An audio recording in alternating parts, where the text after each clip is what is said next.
So, how we understand our bodies as owning them, belonging to us, which is such an audacious, bold, important thing for us to claim.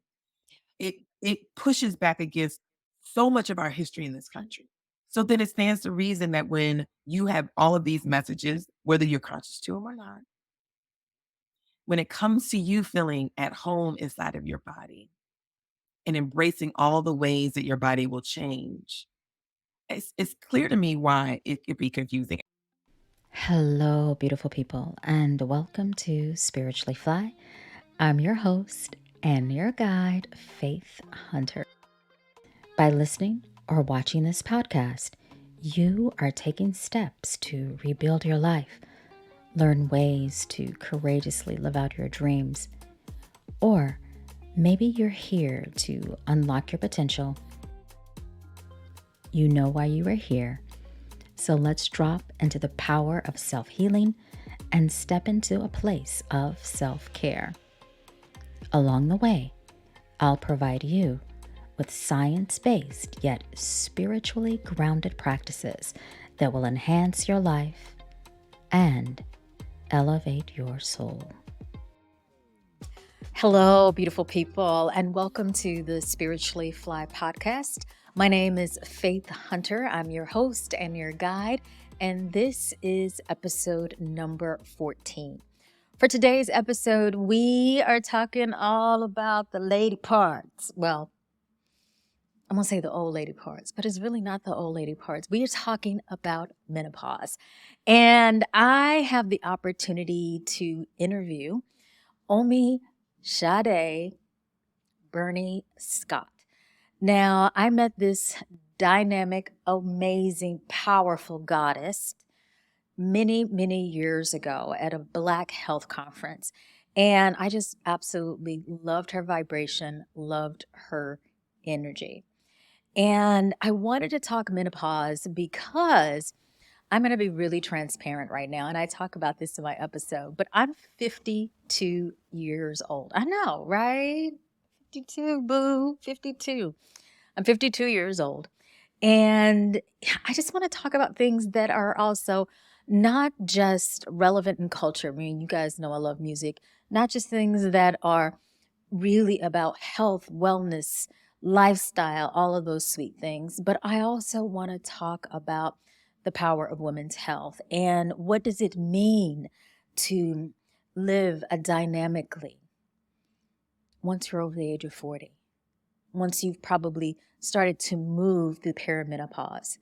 I have to say, before we dive into this episode, that I have been going through my own transition and shifts. I mean, again, I'm 52 years old.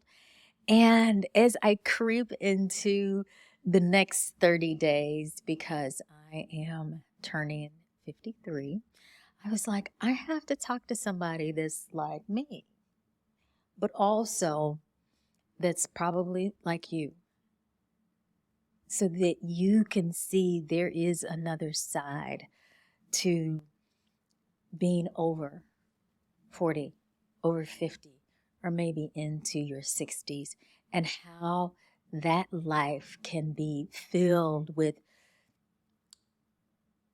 layers of beautiful wisdom, but also this freedom to express and be who you are. Okay, let's get into the interview because it is a lengthy one, but I wanted to actually just share a little bit about Omi Sade because she is the creator. This is why I wanted to bring her on. She is the creator of the Black Girl's Guide to Surviving Menopause. So let's get into some details about my girl, Omi. Omi is a Black Southern seventh generation North Carolinian feminist. She's a mother. She is a healer with decades of experience in nonprofit leadership, philanthropy, as well as social justice. She's the founding tribe member of SpiritHouse, previously served as a member of the Beautiful Project, the Village of Wisdom, and Working Films. Now, once again, Omi Sade is the creator of the Black Girl's Guide to Surviving Menopause, a multimedia project seeking to curate and share stories and realities of Black women and femmes over 50 like me.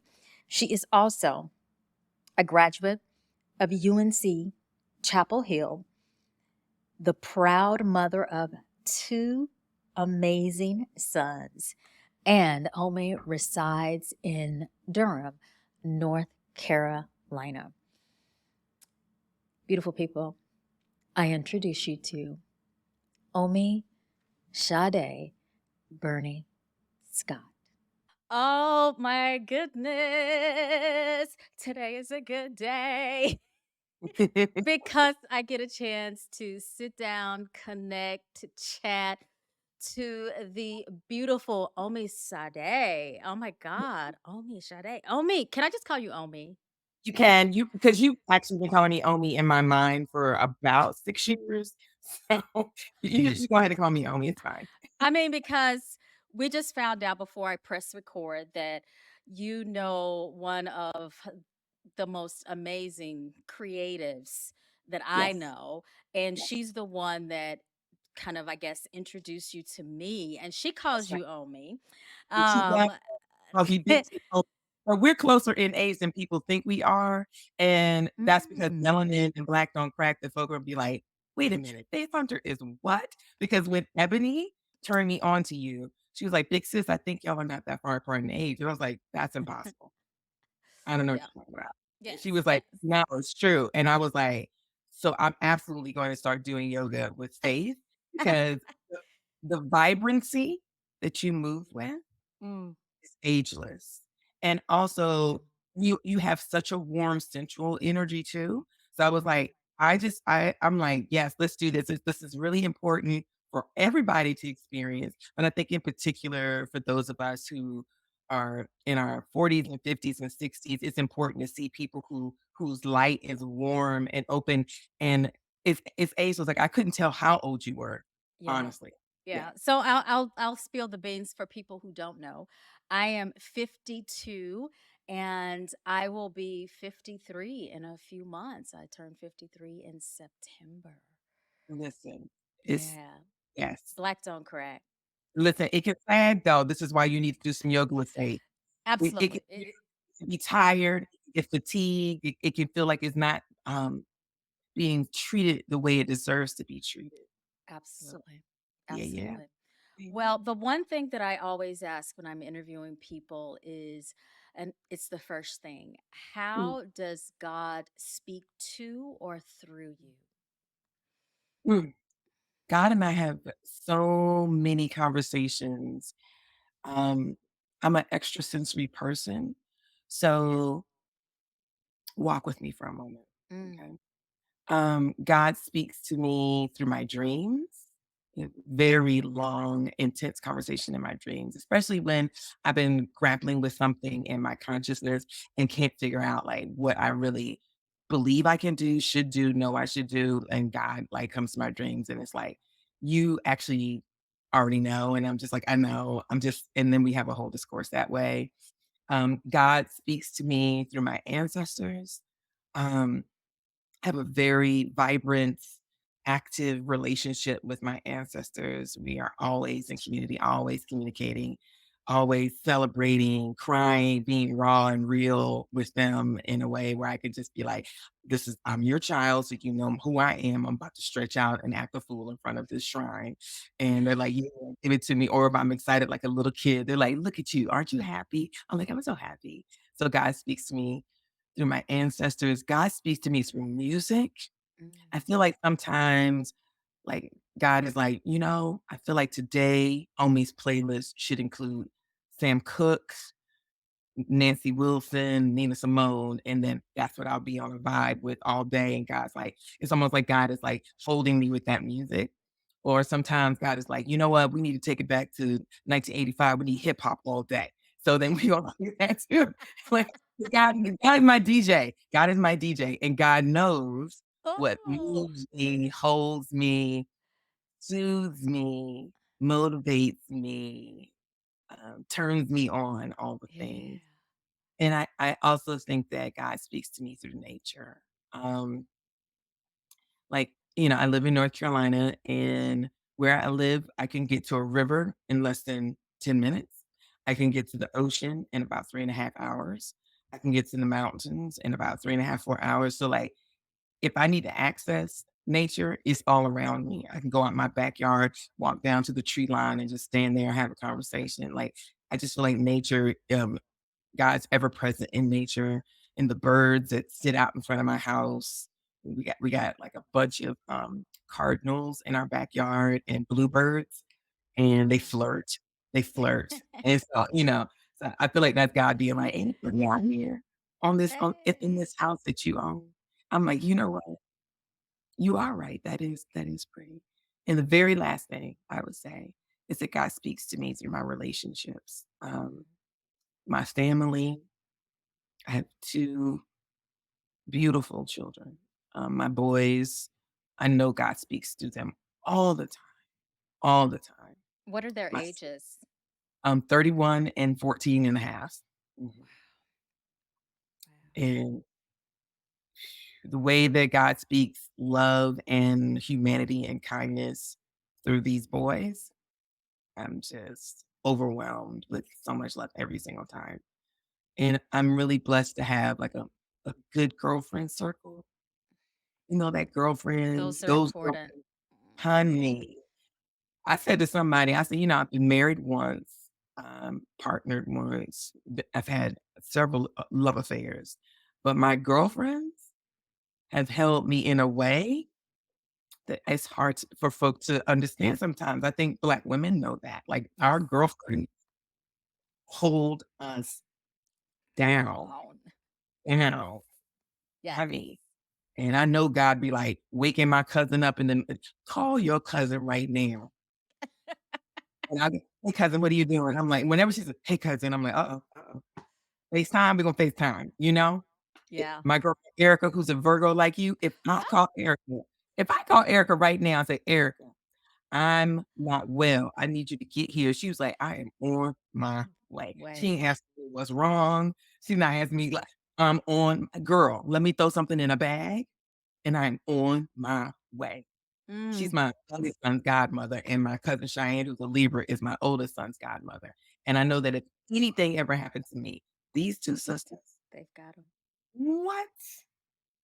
What? If that ain't God, I don't know what is. Mm. You know Wow. what I mean? Mhm. That is so beautiful. Yeah, when you're just talking about your connection to your female relationships. And as I sit here now and as you were talking, I'm just like thinking of all the amazing women that have crossed my path and blessed Mhm. me with their wisdom over the years, and that some of them continue to hold me down because they're my true ride or die girls. um what was your first deep relationship with another woman feel Ooh, like? ooh, this is so good. Well, my younger sister is 14 months younger than me, Mhm. and I immediately think about her because 'cause we're roommates, we're close in age, we're both fire signs, we have fought each other tooth and nail, we have loved upon each other, we, um, hold each other down, but I feel like that would be an easy answer because she's my sister and she was in the house. I'm trying to think about the first deep love relationship, friendship that I remember outside of my family, because I also had 16 first cousins who are girls. So we were all, Oh. it was, listen, it was like a puppy pal. So much hair needed to be done on Saturdays. And we were, you know, Saturdays was just like a wash day. Nobody was doing nothing. Too many heads in the house, too many Oh my heads. God.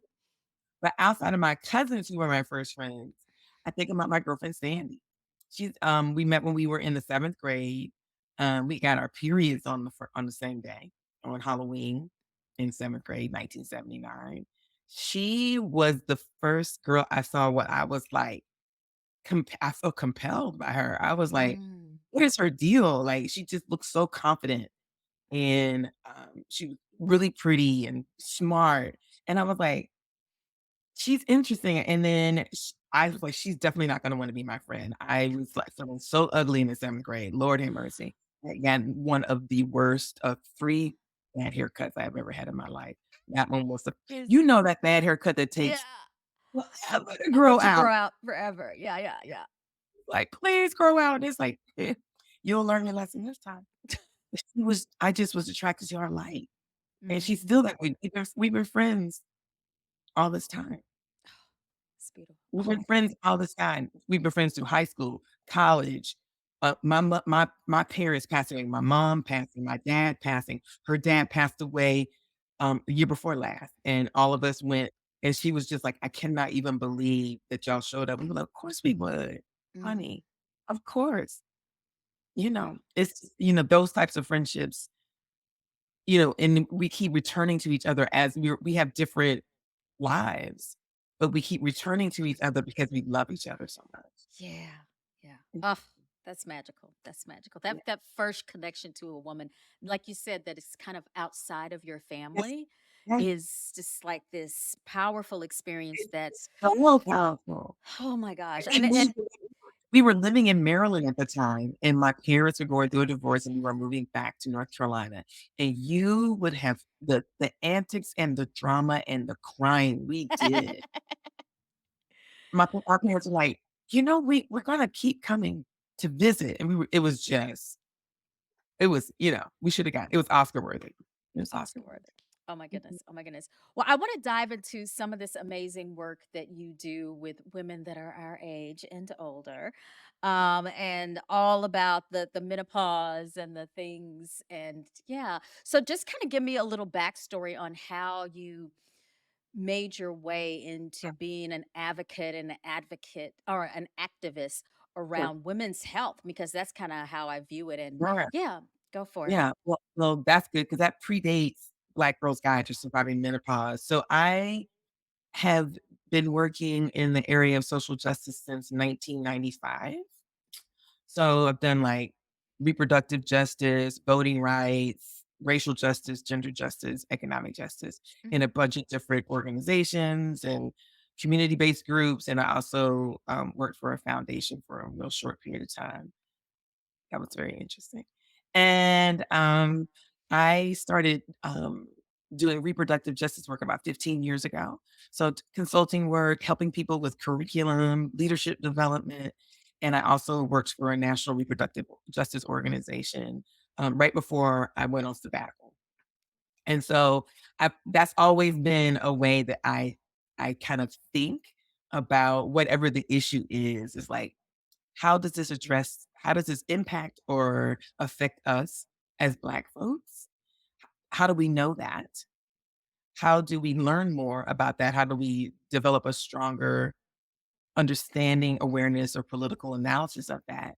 How do we not disregard the ancestral technologies, wisdom, brilliance that we walk with to address this? And like, how do you then give people more tools? And so that's always how I'm thinking. You know how you ever heard somebody say you can't unring a bell? Yeah. You ever heard that before? Yeah. So it's like once the bell of liberation or justice or wellness is rung, no matter what you're doing, it's like when it's somebody I said that about my yoga mat and my prayer mat. It's like I'm always on my mat. Mhm. Always on it. Yeah. I'm always on my mat, no matter where I am, no matter what I'm doing. I'm always on my mat. And so this work that came online while I was taking a break to take care of myself. I was 52, going into my 53rd year, and I needed to take a break. I was exhausted. Um, not to remember when we were at that conference that September of 2018, there was a hurricane. So we were really concerned about That's folk getting right. back, right? Folk getting back safely Yeah. because of Hurricane Florence. Well, Hurricane Florence, like Hurricane Katrina, Mm. sat on my hometown in Eastern North Carolina and dumped a 500-year flood. My, Wow. yeah, my eldest sister had to be boat evacuated.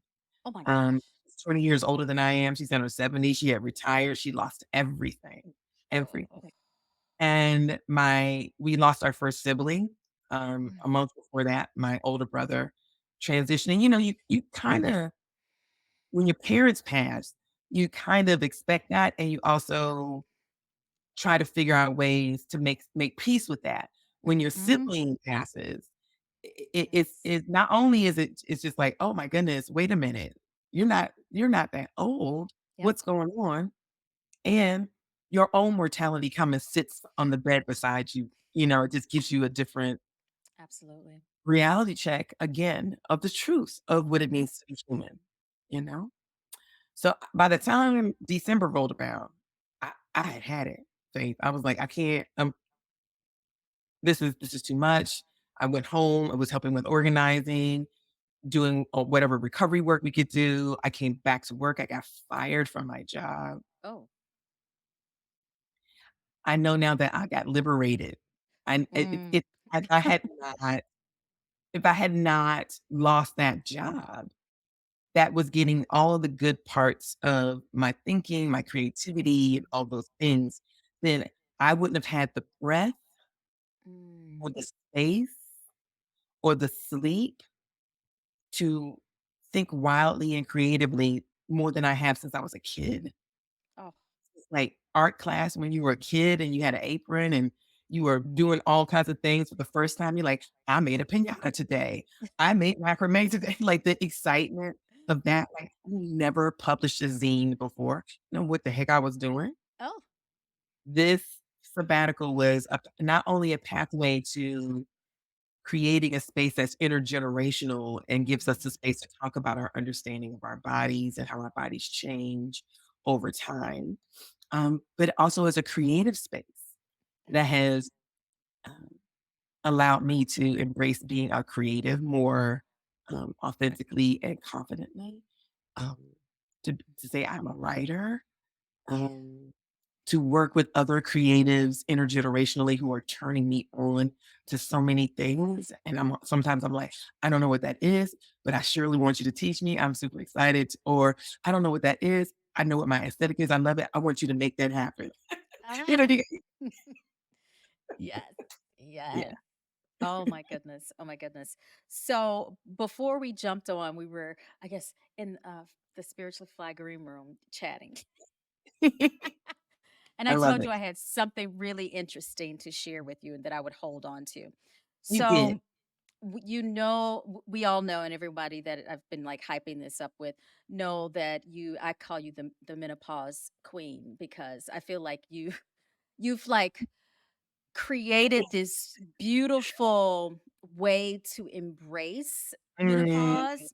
mhm. And I myself, which I haven't like really made it public because half the people don't even know how old I am. So I Mhm. haven't really made it public that I would probably say I've been in that perimenopause phase for probably 3 or 4 years, maybe like Yeah.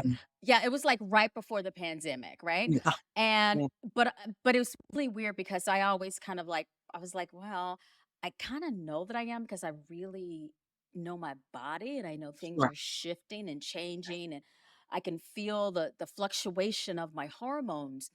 And then I moved to New Orleans Mhm. 7 months ago, and right around February, March, I'm on the phone with one of my girls, that's my ride or Mhm. die, and she's Mhm. like, "Girl, that menopause, I haven't had a period in a year, so it's full on for me." Yeah, and she's like so proud of it. She's like, "Yeah, la, la, la, la," right? And I'm like, "Well, you're not gonna believe this. I think I'm done. I'm like 45 days. I'm like I've had 45 days of zero bleeding. Like there's been nothing happening." She goes, "Oh, girl, throw those pads out." I was like, "No, no," because I I have been listening to Omi, and she said, "Don't throw them out yet, Not yet. not Not yet, yet. not yet." So I'm just gonna chill, right? So I'm chilling and chilling. Make a long story short, before I press this button to get on our call, Wow. I go to pee. It's like, No. "What? What?" Oh, honey. It's like, "What the heck?" You have to laugh from keep from crying because you're just like, I am planning all of my periods for you, days, outfits, trips, all the All things. the And you're things. like, girl, I know I've been gone for like 10 months, but listen, I got one more thing to say. I ain't gone yet. Here you Not are. gone yet. I'm just gonna That's why remind you. that's why I tell people, I've had so many people hit me up and be like, "Oh, me, I think I'm done." I'm like, "Okay, beloved, well, when was the last time you had your period?" And they were like, "4 months ago." I said, "Okay, look, hit me up when you're 12 months and a day, and then we can, Mm. we gonna celebrate." And they were like, "12 months." I said, 365 consecutive days, no bleeding, no spotting, no breakthrough, nothing. And then here we go. Here we go. Here we Here we go. go. It happens, and it happened on the day that I am This is chatting ironic. How chatting ironic with you. is And not because I'm gonna let everybody know, you and I were supposed to chat like almost what, like 2 hours ago, right? yeah, But the time I got the times mixed up. Anyway, and so this is our second record, like second meetup today, and of yeah. course, it started right before we It was actually sit. waiting. It was It was waiting. The Holy Spirit waiting. It was to know waiting. It or was be s- present or to bear witness. Because you know what I wanna say, yeah. all jokes aside, and I really appreciated you saying this. He's like, I know that my body is changing because I can tell. Because we can. We Mhm. are told that we can't.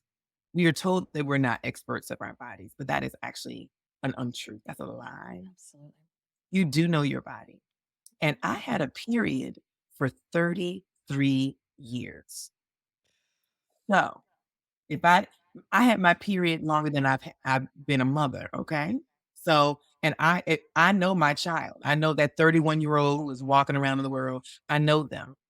So Mhm. then it stands to reason that if I had a cycle for 33 years, I would know the nature of my cycle, how it tends to show up, what I need when I'm on my cycle, Yeah. even if it's sporadic, even if the pattern of my cycle might be illegible to someone else, it's legible to me because it's been mine, right? And you get messages every single time you menstruate, Mm. messages around, am I well or am I unwell? Am I tired? Am I fatigued? Did I eat something that didn't agree with me? Am I pregnant? Am I not pregnant? Is there something going on that I need to pay attention to? Like, it is more than your fertility that you're more than your fertility, that the blood that you bear witness to with your menstrual cycle is giving you messages from deep inside of your creative womb space Mm. about who you are and what you need. And because we associate so much of that with only your ability to get pregnant, want to get pregnant or not to get pregnant, that's the only thing we focus on. That when that stands to reason when we talk about menopause, people are just going like, well, it's the end, or some people feel really sad. I'm like, but it is to me a reabsorption of that message and a distillation in a new way. It's shape shifting. Mm. It's shape shifting. So if you're shape shifting, it can be confusing, Yeah. especially when you're just starting to shape shift. You might feel like you're glitching. You're like, I don't know what's going on here, but this doesn't feel like a full on shape shift. It feels like I'm glitching a little bit. And to have someone who has fully shape shifted Yeah. look at you and bear witness to you and say, you know what you're doing right now, beloved, is you're shape shifting. Ooh. And it might feel a little confusing. It might feel a little scary, might feel exhilarating. You might not feel anything, but you deserve to have community, be a part of this should you desire that.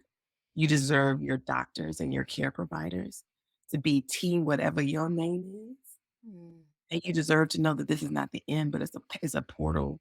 This is the iterative life that we have, and you are moving into a next iteration, and it's okay. It's really okay. It's okay. Yeah. Have Mhm. you always been comfortable with those phases in your life? Mm. Were you taught that or you've To kind some of degree, yes. My mom was a registered nurse. mm, And even though I had older parents, I feel like my mother was really, really progressive for age. Like my mother was born in 1930. She had me when she was 37, had my sister when she was mm, 38. So I just feel like she was like a tremendously progressive person. And while she didn't use the language that I use or we use today around bodily autonomy or body sovereignty or consent, she would say stuff like, your body belongs to only you, and no one is allowed to touch it without your permission. yeah. Not even me, not even daddy. And that's a big deal, you Mhm. know? And when we were getting ready to get our period, we had all kinds of books in the house. We had Our Bodies Wow. Ourselves. We had little comic books, little zines to talk about your menstrual cycle and stuff like that. And we had stuff. She was prepared. She was like, "You're Mm, gonna be ready." You and I think that's because she also wanted us to have a different experience than she did. My mother grew up in a really poor childhood, for the first 6 years of her life until she went to live with her aunt. And I feel like there were times where communication was just not free flowing around anything that was going on. And so she had to make a lot of sense of the world on her own. mm, Uh, okay. and she did not do that for her children. She was like, the doors are open. You might say some stuff I don't want to hear, but I'd rather you say it. Yeah. Great. And I'm grateful for her for that. I'm so grateful for that. And my mother was alive when I had my first son, but she had transitioned by the time I had my youngest son. And I don't doubt for a minute, Faith, that we would be having the best tea time conversations about menopause and all the things that go along with getting older and how Yeah. gray my hair is and how much my sister and I look like her now. Like, I feel like we're Oh. turning into our mom in so many ways, different versions of her, different Mhm. fonts of her. And I think that she would be tickled. I think she would be like, I cannot even believe that you are out here in the world Oh, wow. having all these community conversations about menopause. And then I would say, really, are you surprised, mommy? And then she would say, no, not really. Mm, Not really. not really. I've Wow. always been that kid. Mhm. Wow. Wow. So can you talk a little bit about or a whole lot about is it an organization or your podcast or Sure, sure. yeah, Black Girls You're Guide. you're Yeah. LLC. Yeah, so Black Girls Guide is a LLC. We're a multidisciplinary platform, um, that really wants to grapple with the narratives, and the culture that we understand currently around menopause and aging. Like, we really want to d disrupt it, pull it apart, interrogate Mhm. it, and we do that through a couple things. We have a podcast. We're in the 5th year of our podcast. And so it's so funny. I have so many people like, I was listening to it with my mom. I was listening to it on my walk. I was listening to it while I was in the car. Ooh. And I love that. But we have interviewed the youngest person we interviewed was a young person named Austin Smith. I interviewed Austin right before they turned 30. Austin had gender affirming surgery in their late 20s, to be in more alignment with their gender identity as a trans masculine genderqueer person. And they went through menopause, and no one in their care team gave them a heads up. You know, when you have a hysterectomy, you're going to go through menopause. The menopause. No. So Wow. we talked about his experience and what it was like for him as a queer person. The oldest person that we interviewed was 89.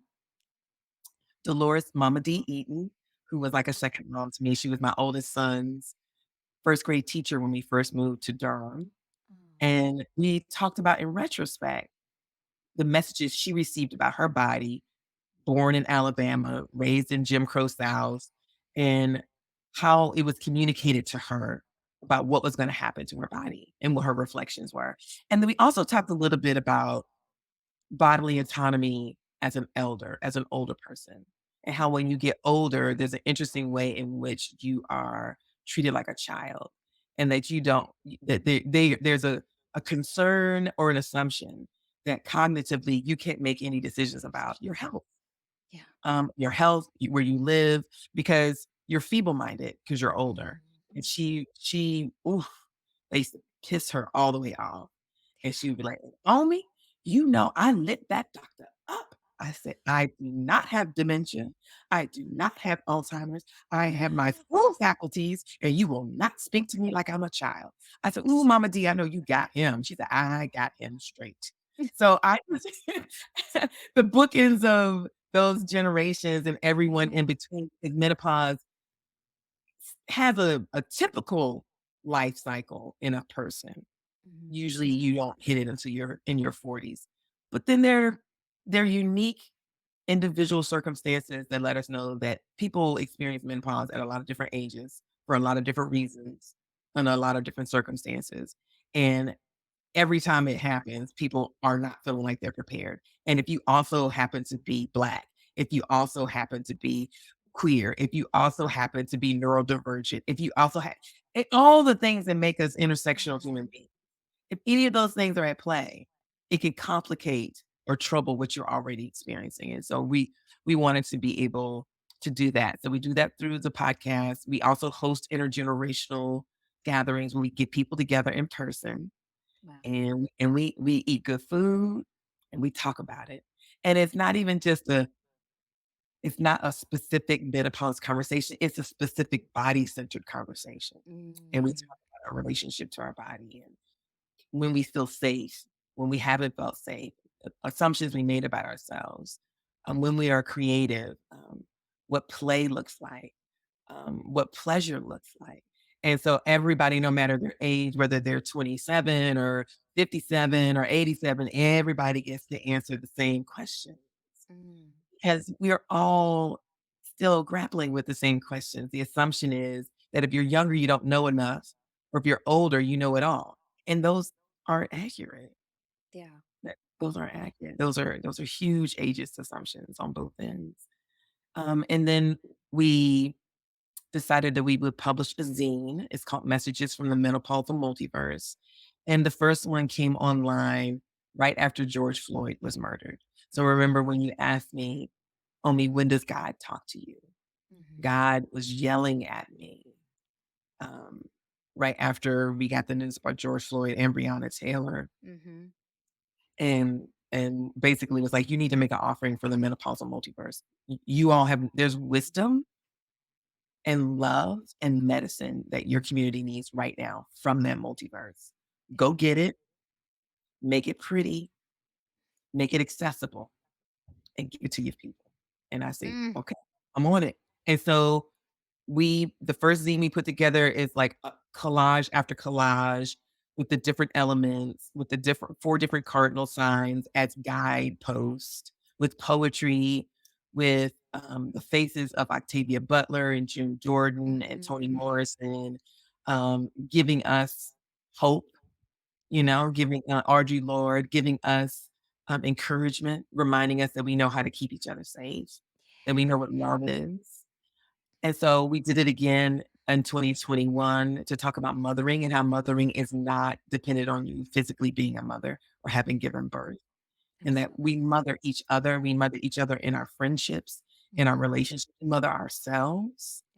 Yes. We people mother us from the other side of the veil. Ancestors mother us. Mm. So we wanted to explore that. And then last year, we wanted to give 4 different folkloric villainess back their story. So we Who were pulled those? so Baba Yaga from Russia, La Llorona from Mesoamerica,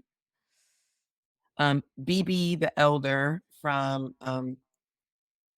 we wait a minute, let me go back to the Kirikou and the Sorceress, so the Sorceress, and then Bibi the Elder, I can't remember the other one. So it was 4 folkloric tales, 1 from Senegal, 1 from Kenya, um, 1 from Russia, and 1 from Mesoamerica. And what we wanted to do is give them a chance to talk trash, to basically say, "I know you heard about me. Mm. I know they told you I eat children." Or I eat men, or I'm a terrorist, or I'm a witch, or I'm a sorceress, or whatever. I know they told you I'm a murderess. They told you all of this nasty, nasty stuff about me. Mhm. Some of it actually might be true, but you need context. Yes. And I'm not Oh, gonna apologize. You need context. Because no one ever asked me what happened to me. No one ever asked me why I live in the woods. No one ever asked me why I don't have children. No one ever asked me, if I want to be around you. No Mhm. one ever asked. No one ever asked. And so now that you've asked me, this is who I am. This is who I am. So we gave them back their voice, and then we decided to pull an element and also a tarot card that represented that particular folkloric tale. So, Oh, wow. This is mhm. pretty powerful. Oh my goodness, I have to take a look. Yes. So I want to talk a little bit about all of the misconceptions around women being or moving through their states of menopause because I feel like the imagery, the conversations, even today, even though there are powerful women like yourself out here speaking and sharing their stories, I still feel like the average American woman, or not even American, average woman that's here on earth, Yep. regardless of their culture, Yeah. menopause is viewed and seen as it is the end, you're not sexy. Yeah. Like all of those Tropes. It's false just false because stories. Yeah. false stories, tropes, stereotypes. So Mhm. I'm gonna start with the big word, and then I'm gonna take it down. Okay. Patriarchy. I Hello. just let's just start there, and let's start with the patriarchy. And it's just so much of what we have come to understand about ourselves. Mhm. It's come through these different lenses of systemic oppression, right?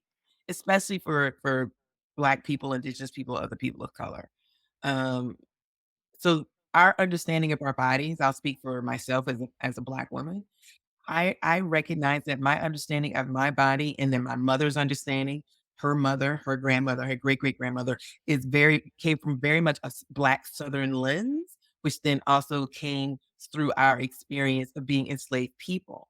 So, how we understand our bodies as owning them, belonging to us, which is such an audacious, bold, important thing for us to claim.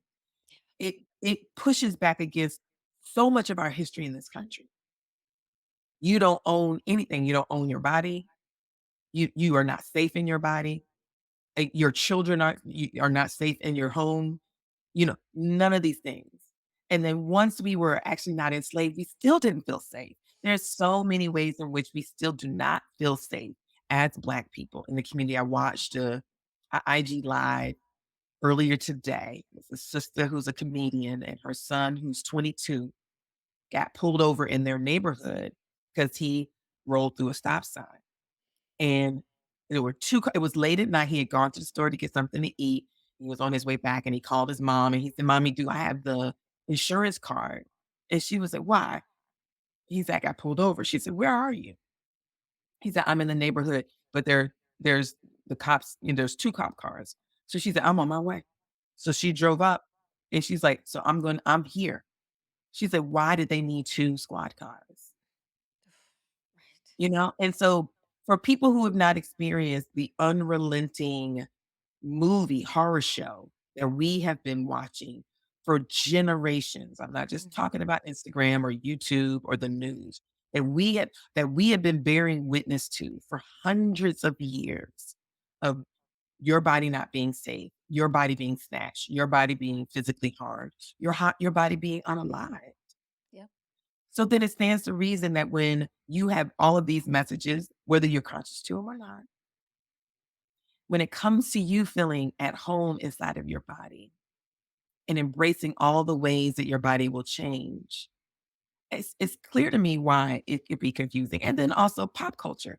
So much of pop culture, you've got a caricature of a hot, sweaty, angry, rageful, typically white woman, Mhm. typically middle class to upper middle class white woman has had it, you know? Yes. And that's not to say that you will not or could not have a has had it moment when you're menopausal. Absolutely. Absolutely.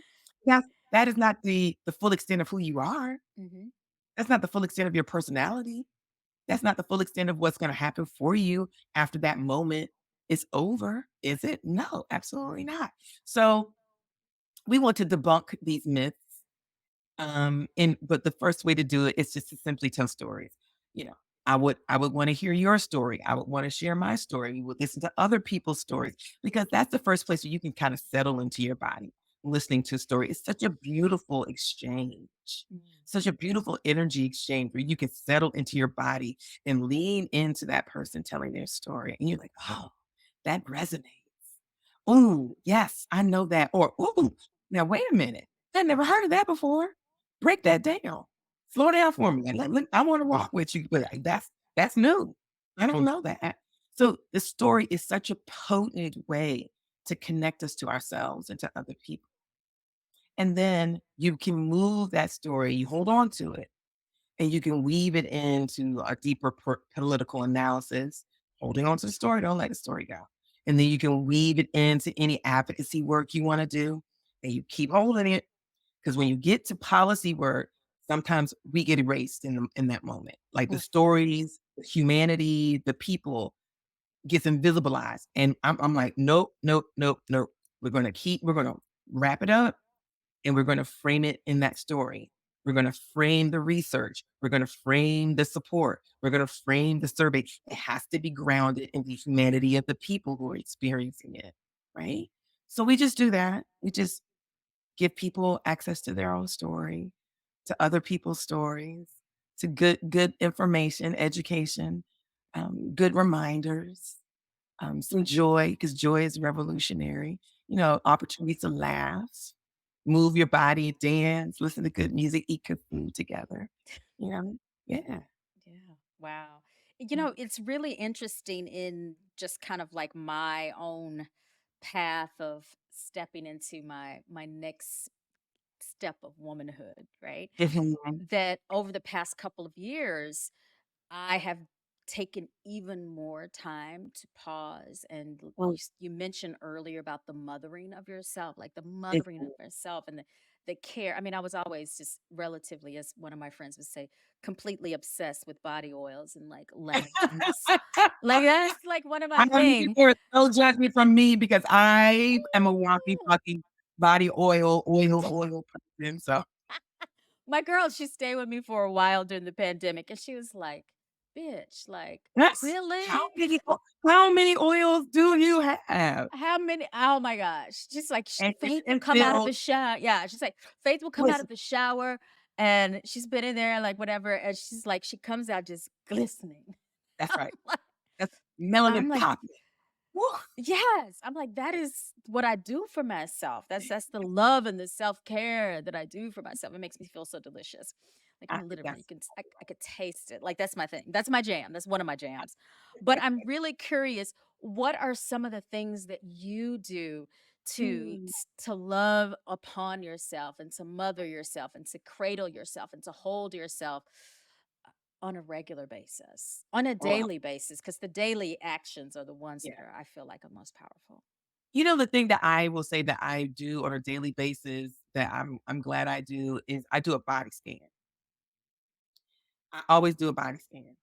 So when I'm laying in the bed, before I get out the bed and my feet hit the floor, sometimes I'll rest the palms of my hands over my eyes, Mm. or sometimes I'll just rest my hands on my chest, on my heart, and I'll just like do like a little internal scan. I'll start from my feet, make my way up, because you know you could have not done anything and your shoulder is hurting when you wake up when you're 56. You're like, I slept. Why? What happened? So I'll scan my body physically and energetically. So it's like, what does my body need today? And then what do I need energy wise? And if I have the ability to move things around that I've committed to that I don't need to do because I don't have the energy, I will move them. Mhm. I'm like, "Hey, can we do this tomorrow? Or can Yeah. we push this to can I get this to you at the end of the week?" I've gotten much better about communicating with folk around, like, as opposed to being like, "I overbooked or I'm overslammed or did" I'm like, "No, I don't feel good today, and so I need to take care of myself today. Can we meet tomorrow?" Absolutely. Or, Mhm. "I know that we were gonna get this to you, day after can I get this to you Friday?" And I think it's so important for folks to remember that you're working with a person, no matter what it is you do. Whether you are leading space, holding space for people physically, like the work that you do, whether you are an artist, whether you're a teacher, whether you're a gig worker, whether you are working in corporate America, whatever, I don't care what you do. It feels like you should be able to do that. And I know that's not always possible. I Mhm. know that's not always possible for folks. And it's awful that you aren't able to always get the support you need, but you can figure out a way as you're moving in your own little inner world, what you're gonna do to take care of yourself. Whether that means I'm gonna drink more water today because I know I cannot cancel not near one of these meetings. So if I can't cancel not near one of these meetings, Imma stay hydrated. Because when I'm dehydrated, I get cranky. So Yeah, I yeah. Imma eat some snacks all day Okay. because when I'm hungry and I'm in meeting after meeting, I get cranky. I get hangry. So Yeah. Imma have my little cheese. I have my little fake charcuterie board. I like to do my own little version, and I'll just notch all day Yeah. Yeah. and take care of myself. So that's something that I definitely I do every day. Things that I enjoy that I don't do every day, but I do as frequently as I can, and I would like to do more. Yoga. Yoga is a soft place for me to land. It feels like a very non-judgmental relationship I have with my mat, which makes me cry a lot sometimes, like, especially, like, when I'm not been on my mat in a while and I get back on, my mat's like, "Hey, girl. Hey." And I'm like, "Hey, hey." And my mat's like, "I missed you." I'm like, "I missed you too." And then my mat holds me. Mm. Like, it feels like my mat just holds me. It doesn't feel like, "Where have you been? You've not been on your mat. I'm gonna judge you. I'm gonna make you feel like you're ungrateful, that you're clumsy, that you're whatever." My Mhm. mat's like, "Girl, come on. I got you. Mm. Ooh, that was interesting. You alright? Okay. Well, come on. I got you. I got you." I love that. I love the way my mat holds me and cares for me and encourages me. It doesn't judge me. Um, I would like to be able to sit in a tub more often. Mm. Like, I'm in and out of Really? showers, which is also why I have so many oils and potions, because if I can't sit in the tub, then I gotta, like, it That's me all day. Yeah. but I love a good bubble bath. I love Mm. sitting Epsom salts. I have all kinds of Epsom salts. I have lavender Epsom salts. I've got cannabis Epsom salts. I've got eucalyptus Epsom what? I love a Nice. good I love to, because I'm a good Southern Black woman, I love to draw it out, the fatigue. Yes. Yes. Yes. Get it out. Draw it all out. Draw it all out. Yes, yes, and Oh I my love that. goodness. I love that. Yeah. Those are things that come up, and of course, being with my kids, like, anytime Yeah. I can, but I can't my oldest lives in Brooklyn. He's a Oh. grown man, graduated from Howard in 2015, lived in DC for a while, and now he's in Brooklyn living his best life, and he's a happy, Mm. happy guy. He's a happy man, I love and that. I'm really grateful that he's a happy dude, you know? But so I spend time with him when I can, and I enjoy his company. We really enjoy spending time together. It's funny. And same thing with my youngest. He's at school or he's with my ex-husband. We have a really beautiful co-parenting relationship with each other, and I'm grateful for that. And I also love to have just time with me and Todd where it's just the two of us, whether it's, in a little cabin in the woods and I'm cooking or he's cooking. We're both really corny. So we love to dance and sing and entertain each other. And so that I like that a lot too. Wow. That's Mhm, all those things touched me. All those mhm, things. Especially mhm. see you reminded me. I'm like, oh yeah, that's right. I haven't taken a salt bath in like Ooh, yes. Ooh, in a couple of weeks come almost on, because I've just been going, going, going, going. So I'm like, yes. that's what I'm gonna do tonight. And I'm gonna lather myself up with some oil afterwards. It's gonna What's be your favorite oil? What's your favorite oil right now that you feel like if you were gonna oh say my have God. to Well, I'm all about the black seed oil. I try and put have that in just about everything. and Mhm, then I just, like, make my own little mhm, concoction. So the black mhm, seed oil and a little coconut are usually, like, the base of, like, my mhm, creations, and mhm, then I drop in whatever kind of healing essential oil that I need at that moment in time. mhm. Yeah, I yeah, love that. I love that. Yeah, yeah. that's good stuff. So I want to honor your time, but I also want people to know where they can find you, where they Um, can listen to you, and all sure. that good stuff. Thank you. I do wanna say something for folk who are listening to this conversation. I know that a lot of people follow you and inspired by you, and I also think that it's important when people know that what you see on Instagram is just a small part of, like, who this person is and the energy and the love they extend to community. So I was very ill back in 2019. I ended up in the hospital for 8 days, had food poisoning. You can figure out the origin of it. I was really unwell. And so when I came home, I was recuperating and I was seeing a homeopathic doctor and I was getting energy work done.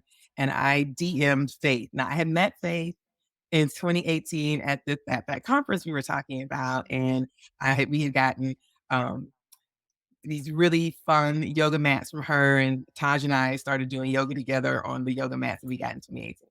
In 2019, I sent Faith a DM and I said, "Faith, I've been not well and I'm recuperating and I want to get back on my mat, but I need to be gentle with myself and I would love some restorative yin um, suggestions." And she sent me a whole flow. You were like, "First off, I'm very sorry to hear that you've not been well.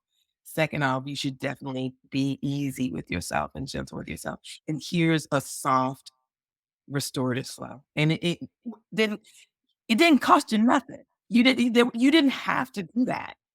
You did not have to do that. And I promise you, when I got on that mat with my blankets and my bolster, I cried as I was, like, doing these very gentle restorative movements to help me be back in my body because I felt like I was still returning from my body. My body had worked so hard to stay present and stay here because I was Yeah. so sick. And you gave me that. And I want people to know, like, we see things on Instagram, we watch you on YouTube. Some people have had the pleasure of experiencing you in person, but you got a sweet ass soul, Faith. You got a sweet ass soul, and I appreciate you. Thank you. Now you You're have welcome. me over here crying, girl. I'm crying too, don't worry about it.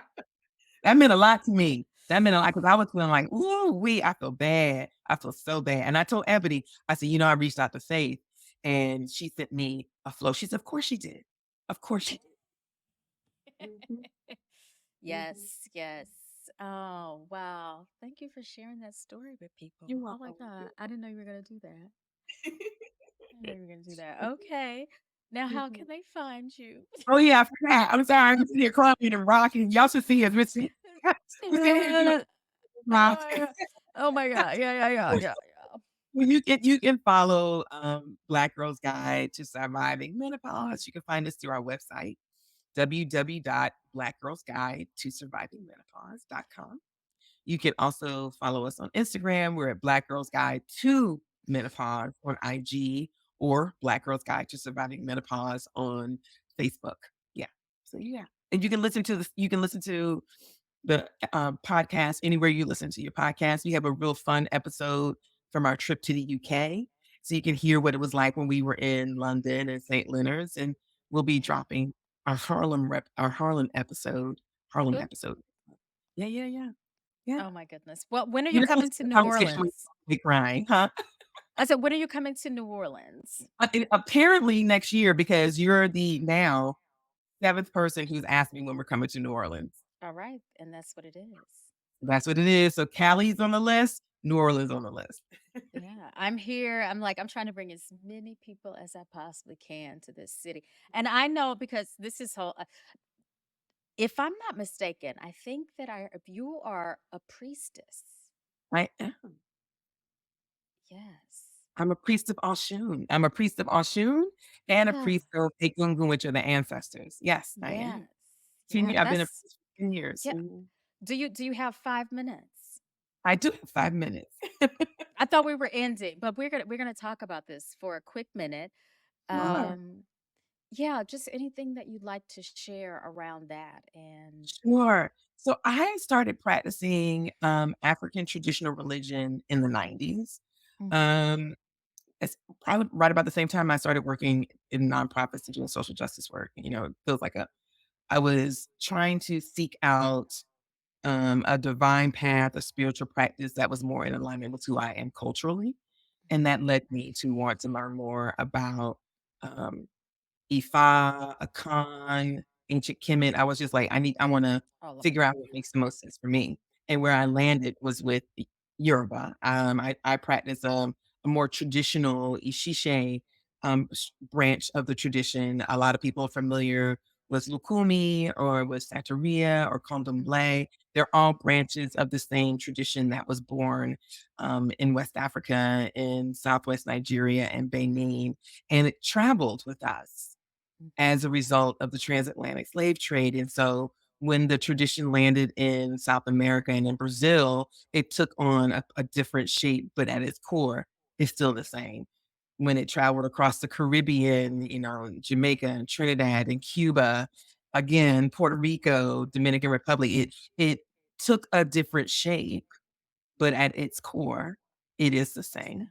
And same thing here in the US, especially in the, kind of Black cultural arts tradition. You had a lot of people who did African dance and African drumming who Mhm. then got connected. So Black Americans then got connected to Afro-Cuban folk who then said, "This is the tradition that I practice based on Yoruba tradition." And so a lot of people were introduced to Yamaya so they could be introduced to Yemoja. A lot of people were introduced to Ochun so they could be introduced to Oshun. So there it is the same divine energy Mhm. that we have access to in the natural world, the river, the mountain, the ocean, the volcano, thunder, lightning, wind, right? But the way that we came to understand it, in our relationship to it, in our indigenous traditions that were in West Africa, Mhm. right? And then how they became even more ours as Black Americans. You also see this in Kuduisms and the ways that we were able to hold on to our Africanisms and make something that was decidedly and explicitly a Black American Yeah. tradition. Yeah. So I started practicing, like I said, in the '90s. I was initiated in Nigeria, but my spiritual home is here in the United States and has been in the United States. And we, at this stage, are, I think, a fourth generation elay of practitioners and priests, which Mhm. is really beautiful to be able to have that lineage to learn. Part of what's really important for me as a practitioner is that I have a lineage and I have teachers and I Yes. have people that I'm accountable to. And Mhm. so as I was learning more about Oshun and Oshun's characteristics and Oshun's Ashe, life force energy, magic, healing energy, I knew that I would have multiple priests in my lineage that I could tap into to learn that. And I also could go to the river, Yeah. right? And it's been a beautiful journey for me, learning more about myself and my heavenly destiny, and also being able to be a priest in my own home for my family and help my family heal, Mhm. and to to model for my children how we can be in alignment with who we are culturally and who we are divinely. And that's been a real blessing for me. Yeah. Wow. Wow. Thank you Yeah. so much for No, sharing that. Thank you for sharing that. absolutely. It's my And pleasure. it's really fascinating because just my journey back to Louisiana. Mhm. One of my requirements is that I had to be able to walk and see the river every Yes. day. Yes. It was so upset. Yes. And I'm like, I don't know what's going on, but Yes. it's a lot coming through. Oh, well, I believe and Oshun Odiyeye, she's such, a loving Orisha. Um, Hmm. she's such an Orisha, she's like that favorite auntie that you can sit down with and be like, "I need to tell you something, TT," and she's like, "I'll hold it. Tell me what's up." You Yeah. know, she's so potent and so powerful. She's a warrior that people don't expect because her approach is different. Yeah. So people are like, "She's not a warrior." And I'm like, "Don't let the smooth taste fool you. Don't let the smooth taste fool honey in one hand and a blade in the other. Don't let the Yes, smooth." that's Yeah. what oh my god, I like that about it. Oh, yeah, that's a good perspective. Absolutely, absolutely. Yeah, I'm gonna take that one with me. there you go. All right, don't let the smooth taste fool you. So yeah, I just want to say thank you so much for doing this and just being so open with your heart and your thoughts and sharing your story. But I Mm, also want to say thank you for being such a powerful force, a mm, black female powerful force in our mm, world. Thank you. That means a And lot to someone who yeah, I feel the same way about. Thank you so much. thank you. Thank you. So to everyone that's listening, that's watching, follow this amazing woman because yeah, you don't even know half the story. This may need to be part 2. We can do a part 2 because we didn't even Right. get to talk about the sexy parts of menopause because there are sexy parts. Girl, Sev I was like, I have all the questions for several that. sexy parts of menopause. It Woo! should be Oh my super clear. god. Menopause I didn't yeah, I had no idea I could still be so sexy listen, at this yes, age. listen, 150%. Woo! So part 2 is coming, people. Part 2 is coming. I'm here for it. Yes, yes, yes. Thank you again. Mwah. You're Talk to you welcome. later. Talk soon. Take care. Bye-bye. Bye. Oh, oh my goodness, my sweet things. Yes, yes, yes. I had so much fun chatting to Omi, and I hope that you've experienced some moments. And I hope that you enjoyed this episode, that you were able to take away at least some inspiring moments and also some really, really great advice. And I think the most important piece is that as you are moving through your own transition physically, emotionally, doesn't matter what age you are. I think the key that I grabbed from this conversation is to remember to take time for you, to pause, to breathe through those uncomfortable moments. And the other important thing is that you have a support system, be it your best friend, your therapist, have someone in your life or a collective of individuals in your life that are going to be able to support you when needed. And when you are moving through those tight spots, when you are feeling like you can't go on, rely on those things: your breath, your intentional act of practicing self care, and lean back and trust those you love. They'll be there to hold you. Thanks so much for dropping into another episode of Spiritually Fly. Again, my name is Faith Hunter, and I can't wait to see you on our next episode. Take care. Ciao.